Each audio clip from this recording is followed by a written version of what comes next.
to Jelly Trumpet. Reverse Part 2.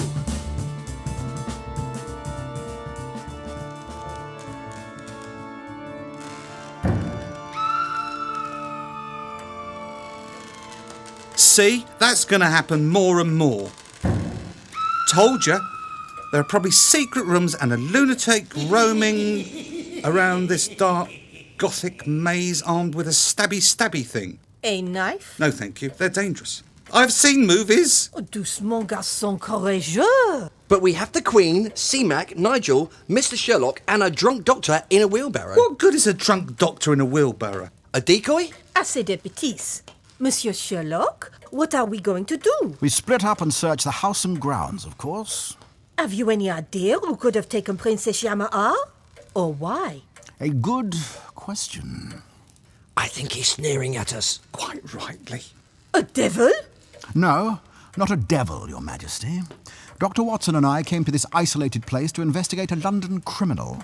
A vicious criminal mastermind, a creature of the night, half man, half property developer, obsessed with fish and smoking herbs, known as... Known as? Known as... the Dark Kipper. Oh, it's getting silly now. Mr. B, I assure you, I didn't write anything about kippers. Get C-Mac to... To run the interview countdown?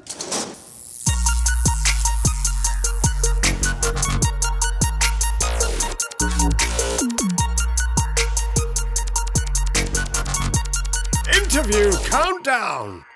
So, our guest today is Lou Wallace, drama teacher, actor and director, and I've had the pleasure of both being directed and acting on stage with Lou. And we're going to kick off with our very first question is, well, it's not really appropriate, it's actually, what is your business? So tell us in a minute about what it's like being a drama teacher. Oh my goodness. So I started teaching drama in 1992. And what it's like being a drama teacher. Every day is definitely different. You get the chance to work with properly creative minds. So the thing I love about working with young people, possibly more than adults sometimes, is that you have that thing where you never actually know what they're going to do. So what they kind of do in their audition is normally massively different to what they come up with on stage. And they can, sometimes it's a big pile of poo, but not often. Most of the time they kind of surprise you. So I love that that sense of unknown, that they might do something absolutely brilliant because they kind of don't give a shit, really. So what is it like being a drama teacher? It's exciting, it's flipping hard work, it's energetic, and it's very creative. Yeah, I mean, sometimes I wonder that I'm being paid to jump up and down and play a silly game. Play Zoof, and I'm getting paid to play Zoof or crawl on the floor. But it's fab, yeah. Most of the time it's fab. That's a surprising answer. Now, question 2. We'll get a motor on. Okay. Who is your creative hero or heroine? I think you know the answer to this one, Jim. It's Emma Rice. Yeah. So Emma Rice, who kind of made her name through with Knee High Theatre Company, and I guess the show that kind of brought her to people's attention was The Red Shoes, which was the last project that we worked on. Mm-hmm. She is my heroine because I think she is brave. She's kind of creatively brave. She's original. She's daring. But she, every time I go and see something that she's done, there is this kind of deep sense of delight and joy in the company, and it kind of comes off to the audience as well. So I just think she creates joyful, anarchic, wonderful, different theatre, actually. And I enjoy being a part of the audience in her kind of stuff. She's my heroine. Now, question 3, which is quite interesting. Maybe you want to apply your directing hat with this. How do you start a project? I think I know when I've got something that I really want to do, because it kind of it kind of haunts me. Mm-hmm. So it becomes something that I can't stop thinking about. So I think for the really exciting things that I've done and the things that I feel have probably been the best, and we're talking shows, I guess, they've always been ideas or projects or plays that have kind of got inside me, got underneath my skin, and I find myself, I don't know, if I'm sitting in the bath, coming up with an idea, or dreaming about it, or not being able to shake it off. So it's kind of something that kind of keeps prodding me. And I know if it keeps prodding me for 2 or 3 days, then it's something that I feel like I can't not do, rather than something I ought to do or someone's asked me to do. Yeah. Okay. I think that's quite a common ground that a lot of people, you keep getting urged to do it, and so it nags at you. Yeah. So question 4, to what degree would you map out a project? Do you start at the beginning and get to the end, or do you map out like a sequence of what you're going to do? So if you remember, when we did the Red Shoes, we genuinely did start with a blank piece of paper, a very long blank piece of paper. I mean, I guess that the mapping out, even in something that was quite organic like that, is that you have an audition process, you have the rehearsal room, and you've got a deadline. So that is kind of my mapping out. Which is not, I mean, other people are much more organized, but my brain doesn't work like that. So I kind of gather stuff and then start rehearsing, but I don't do it in lists and spreadsheets and things like that. Okay, which won't surprise you. Doesn't after that experience. We'll talk more about that later. This is an interesting one. I always like asking this one. What's the best thing someone has said to you that's kept you going when it was a struggle? So this was also during the Red Shoes. Okay. And we were about to show some work to some of the production team that hadn't all been in the room. And I spoke to one of my very good friends, and I was like, I genuinely don't know if this is absolutely brilliant or dreadful, and people are just gonna, I don't know. And she said, no, just remember who you are, remember what you can do, and remember that you've got everything you need. So she made me feel better, and it's that kind of believe in yourself, believe in the kind of the thing that was prodding you, believe in your creativity, I suppose. Trust your instincts is what she was saying. That's lovely. I didn't know that. Yeah. You were probably in the room when she said it. Oh, right. So question 7, are you honest with yourself? Yeah, I'm probably too honest with myself. I am honest with myself, I think. Yeah, that's a short answer. Yeah. Well, that's great. I think I am. You'll get the bonus question if you keep going this way. Oh God. Yeah, I think I am. I don't necessarily always act on that honesty. So actually, like inside, I think I do know what I need to do, or I am quite kind of,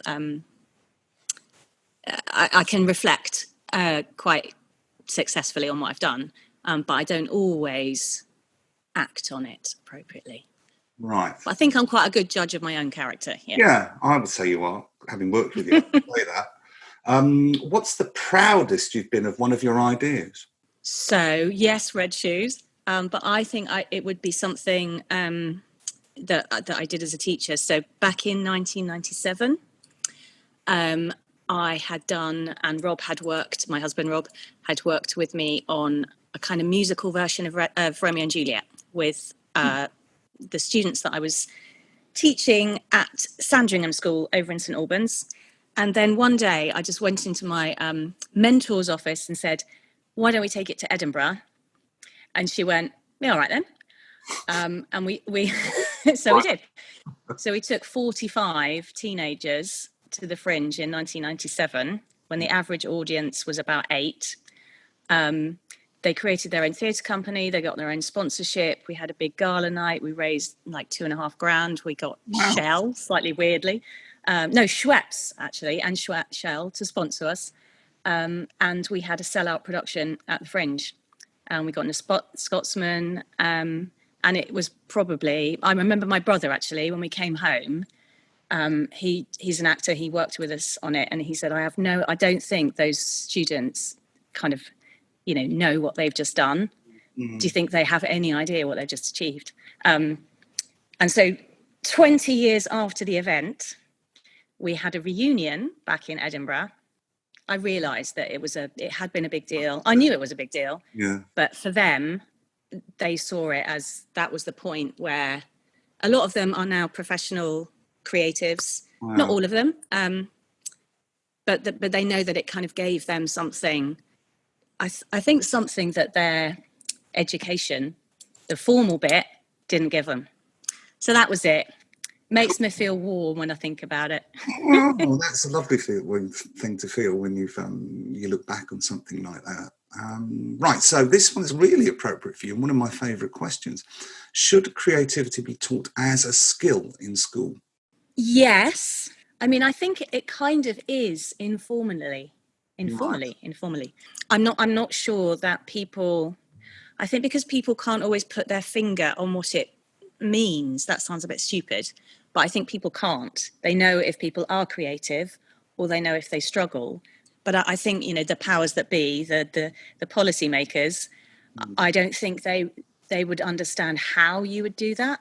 Mm-hmm. So I think it is taught through projects, through the arts, through STEM challenges, through all kinds of things. I mean, I would if someone said to me, this is going to be on your timetable, it's called creativity, I would probably end up, doing a project or setting a challenge or doing one of those things.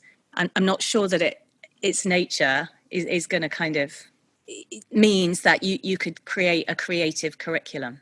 So actually what we should do is make our entire curriculum more creative rather than pigeonhole it into something else, because students are canny. Little devils. Right. Okay. Yeah. So this is another one of my very favourite questions, because it sort of distills everything about creativity for me.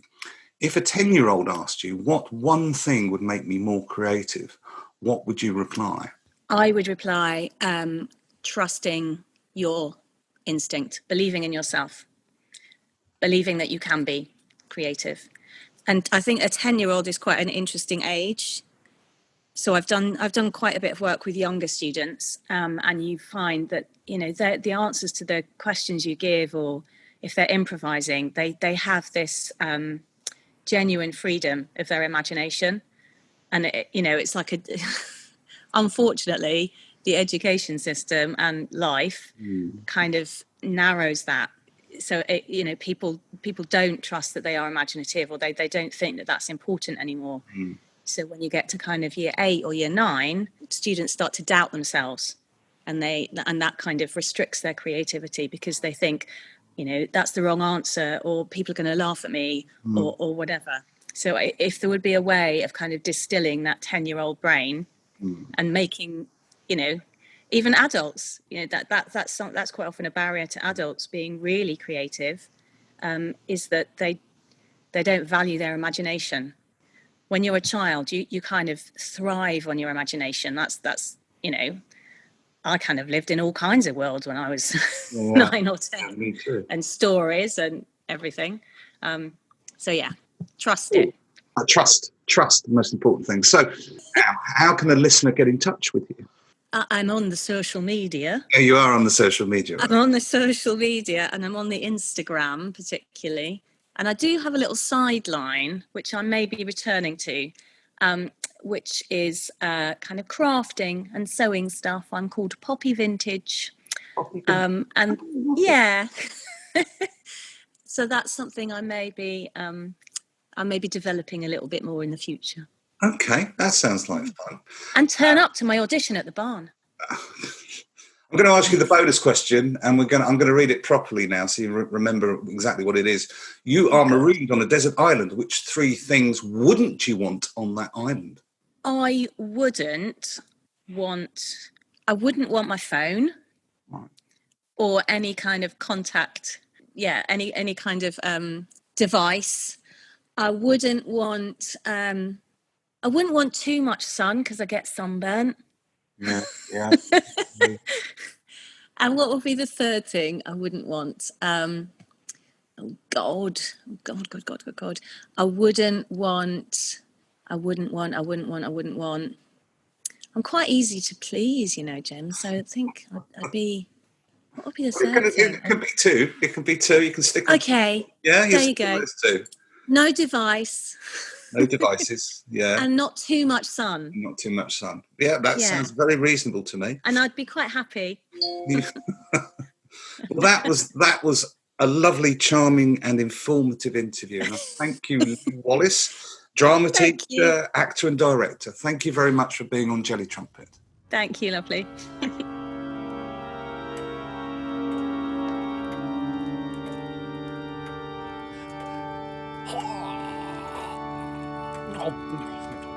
They have no need to know that, Doctor.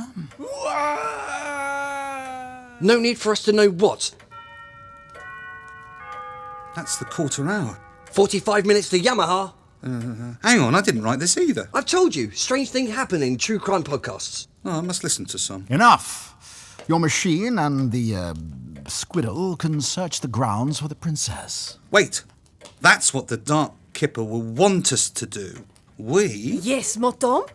Nigel, that's what usually happens in dark houses when looking for jewels or an heiress or even a princess. Yes, Mr. Jim? What should we do? Stay together. It always happens. It's like Scooby-Doo and the kids splitting up. We have to fight the conventions of crime along with the crime itself. What are the conventions, Jim? Well, there's the one with the hidden adversary and the blowpipe shooting a dart from a specially adapted portrait painting hung over the mantelpiece. Like that? Oh, exactly like that. He is a very long man. I have to think, Mr. B. You think I'll keep Jelly Trumpet going with something we recorded earlier. Button being pushed now! Challenge Jim! Each episode, we challenge Jim with a creative exercise. I'm ready. The challenge this episode, Mr. Jim, is to take a well-known fairy tale and tell it in reverse. How am I going to do that? We're off! Okay. So let's go for a simple one I know. Cinderella. So Cinderella, she's happily married to a prince. And it's all great. So, of course, Is it a loveless marriage? Must be, because she divorces him. Yeah, she divorces him, and then to get over the divorce, she goes to a dance, and she dances around, and she finds a slipper. So she steals the slipper. It's a lovely slipper, it's very valuable, but she steals it. And so her dutiful, ugly stepsisters, they grass her up. You're quite right, So Jim. she's grassed up, and she has to go to prison. She's arrested, sent to prison for life, but only, not really. And so Is while the she fairy goes to godmother prison- her parole officer? Well, I was thinking mouse. I was thinking that she chats in her cell to a mouse, and the mouse shows her the error of her 15 ways. seconds. You can't go around stealing slippers. There's too many S's here. And so she finds redemption through the mouse, and she comes out of jail, and she becomes a 5, cleaner. 4, Nothing 3, great. And she 2, cleans offices at 1. the YouTube in King's Cross. That's the end of that. Tony's word of the episode.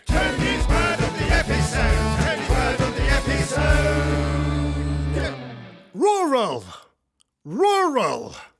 Thank you, Tony. The definition of which is a place with no Wi-Fi signal. Are you sure, Jim? Yes. We really should drop this item.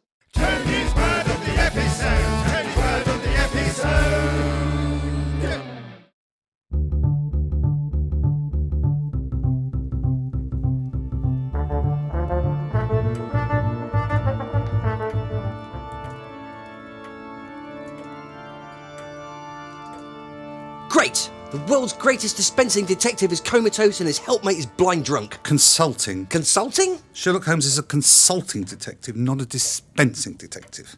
What did that do to him? Well, it wasn't a crisis of self-confidence. Are you sure? No, I'm not sure. Perhaps it was shyness. He collapsed with shyness, didn't he? Or perhaps it's because of the dart in his neck. Oh, yes. Of course it's the dart in his neck. Where did it come from? Perhaps from that picture hanging over the mantelpiece, the portrait with the moving eyes. Moving eyes? Let me have a closer look. We could have been watched, like Scooby and the gang in What a Night for a Night. Those eyes are painted, Mr. B. Oh, my mistake. Well, they look like they're following you around the room. You're right. Sign of a good painter, that. We must find the princess. We only have 28 minutes. Let's take stock. Good idea. Are you taking stock, Jim? Yes. How about taking stock out loud, rather than the internal monologue you appear to be having? Right. So we've arrived in a regular non-true crime podcast at a dark Gothic house. Sherlock Holmes is unconscious. Dr. Watson has passed out drunk. We have a large squirrel, one queen of the Aquitaine, and a converted coffee machine that's full of gizmos. There. Wait. How did you know I was having an internal monologue? Your lips moved but no sound. And? There's something else? You said take stock, and I did. We have to find the princess before something unspeakable happens to her. Yamaha, craftsmanship and innovation in perfect harmony. Right, we searched the house top to bottom, we split. Wait! We don't split up. We stay together. We go upstairs and work our way down to the cellar. Perfect, Mr. Jim. We can't leave Sherlock and the doctor here, though. Quite right. Well, right, let's crack on. Michel, mets Sherlock sur ton épaule and push the doctor's wheelbarrow. That's the strongest squirrel I've ever seen. We need more light. C-Mac? Oh, yes. I fitted C-Mac with wet weather gear. After I fitted the 150 psi foghorn, 6-speed wipers, and the multi-rotor drone, I installed a 60,000 lumen searchlight. Best not to look or listen to either of them if they go off. Cover your eyes, cover your ears. And the multi-rotor drone? Ears and eyes. I'm not an octopus. Perhaps close your eyes and cover your ears would be better. Right, good point. You never know, do you? I mean, this podcast, well, all I have to do is shout Bank Holiday Monday and C-Mac will enter wet weather mode. The princess needs us. Well, we should have asked how old the princess is. Yeah, and what she looks like. Shh. Let us go to the top of the house. Quietly. I'll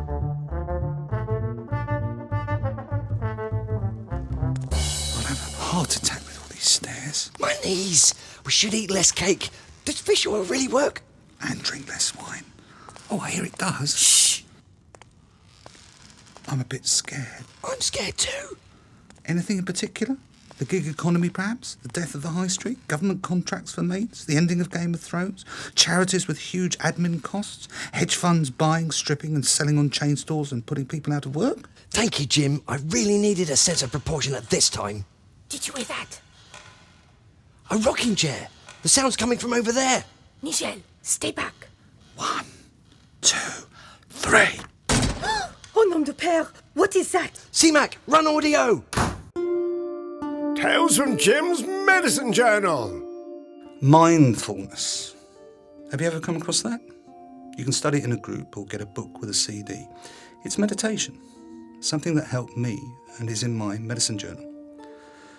Mindfulness is not always what you think it is. It's not just sitting still, being aware of your breathing. No, you can use listening mindfulness. You sit and listen and become aware of the sounds around you.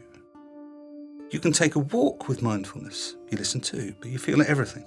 Where your clothes touch your body, what the ground feels like under your feet, what you see, what you smell. Mindfulness in this regard is awareness of the present. Why isn't that important for a creative? I think you could be like me and have demons or doubts or painful memories. With mindfulness, you become present. The distracting demons are let go, and you, yes you, are present to create. The book I used was Mindfulness by Professor Mark Williams, which comes with a CD. It takes a few days to go through each meditation, but well worth it. There's even a super short 3-minute meditation, which is ideal if you're busy.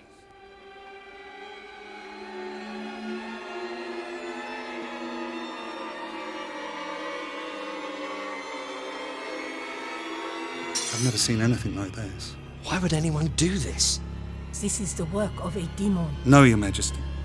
A misguided and damaged person. We could never speak of this. No.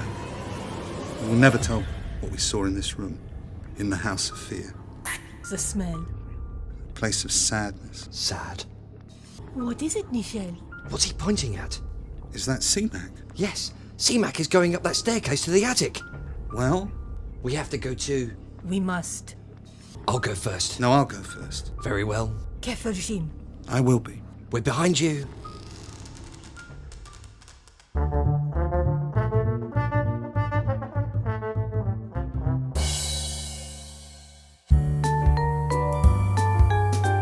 Our micro sitcom, The Startup Part 2. Mary is trying to get Marks and Amazon to sell her baby makeup brand. It's not going well.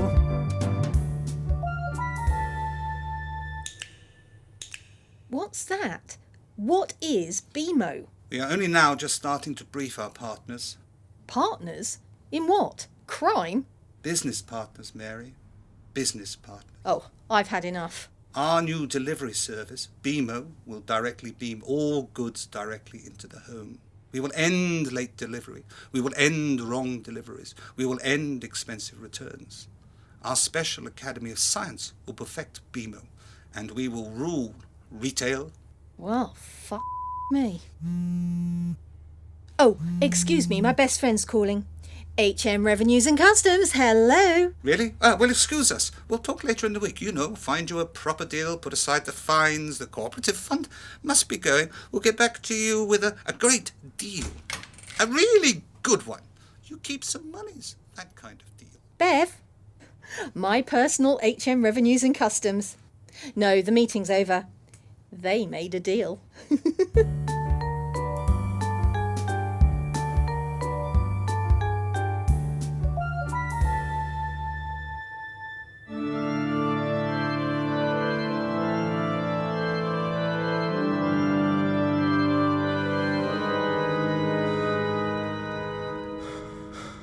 Nigel, here. When I shout, yes, when I shout, you ram the wheelbarrow through the door. Good boy. 1, 2, 3. Now! What the? Princess Yamaha, don't move. Breathe. Feel your belly expand. Good. That's very good. What is she standing Don't on? move. Ken? It's some sort of booby trap. If the princess takes even half a step, she'll trip that wire. What is that, nitroglycerine? If the princess moves forward, she'll trip the wire and the nitroglycerine will fall. If she moves backwards, then she will fall through that hole. I bet it goes right down to the cellar. Yes, Mr. B. This is some sort of elaborate booby trap. Who would do such a thing? The Dark Kipper. We, the Dark Keeper. Right. So you know what to do, Jim? No. Oh. We have 5 minutes. I'm going to... No, Jim, let me. No, Mr. B, it's a trap. If only Sherlock was conscious. We could try to wake him. Yes, he'll know, but how do we wake him? Let's think.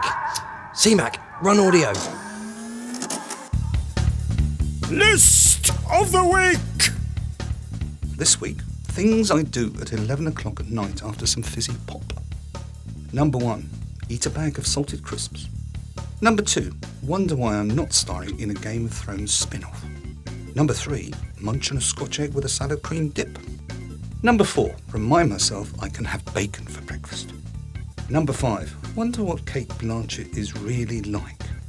Number 6, wonder if it's too late to make a bacon sandwich. Number 7, start watching Armageddon for the 12th time. Number 8, consider switching to a good malt whiskey. Number 9, pour myself the last glass of pop. Number 10, think what am I going to write tomorrow? Number 11, wonder again if the world is being fought over on an invisible battlefield.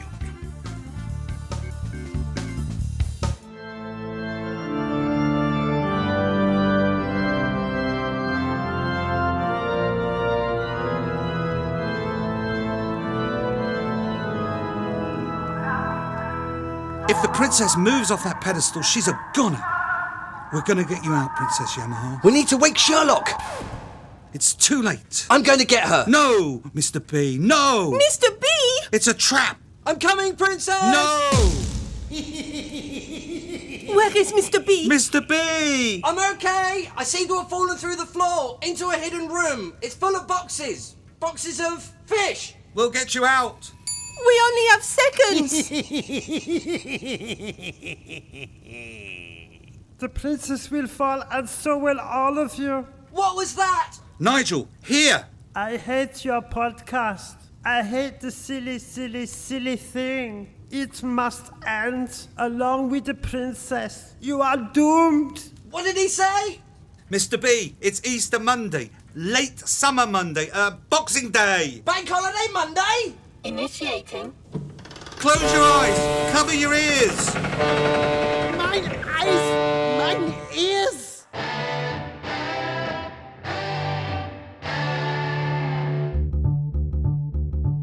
us in further episodes and be more creative. Pick up tips and tricks you can put in the play instantly. Try exercises to boost your imagination.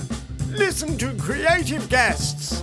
And a whole lot of what we call fun. Thank you for listening. If you have any questions or ideas for Jelly Trumpet, email us jelly@jellytrumpet.com. That was close, Jim. Very close, Mr. B. You were epic. Couldn't have done it without your multifunctional C-Mac in wet weather mode, or the Queen, or Nigel. The way you leapt and bounced off Nigel. And then walked across the Dark Keeper's back to safety. Almost elegant. I wonder what the Dark Keeper's motivation was. Well, difficult to say, Mr. B. There are a lot of Dark Keepers in the world, spoiling for the fun of spoiling, never understanding that hurting someone, anyone, is hurting someone's child. Those that despise the different, the unusual. Sad. So sad. The princess was saved. That is the most important thing. Mr. Jim, for the next episode, could you write something less scary? Yes, Mr. B. Danger doesn't suit us. Cake does, and kittens. Oh, and Lagavulin malt whiskey. I shall bear that in mind. What are we going to do with Sherlock and Dr. Watson? Not sure. Where are they now? They're in the cupboard with JB. Why? Well, we don't need the podcast studio cluttered up with detectives, and JB is a mite fractious as so few people visit his cupboard. I suppose we could drop Sherlock and Dr. Watson off in old London town on the way to drop off Her Majesty in the Aquitaine. Setting the coordinates. Here's to our next gentler episode. Oh, I appear to have dropped something behind the settee. Oh, Spenny! I fancy a coffee. Will Spen be okay? Yes, he's magnificent, you know. Yes, he is.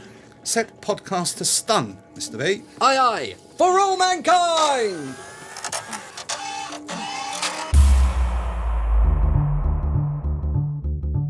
That was Jelly Trumpet, making you more creative with Jim Kinlock and Mr. B. Sponsored by Conversion Detectives, the creative digital marketing agency.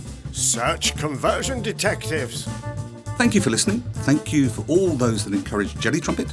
Thank you to Mr. Tony for the voice work. Thank you to Miss Claire, the voice of Queen Eleanor and Mary the Entrepreneur. And thank you, Mr. B and Kel. Stay fab.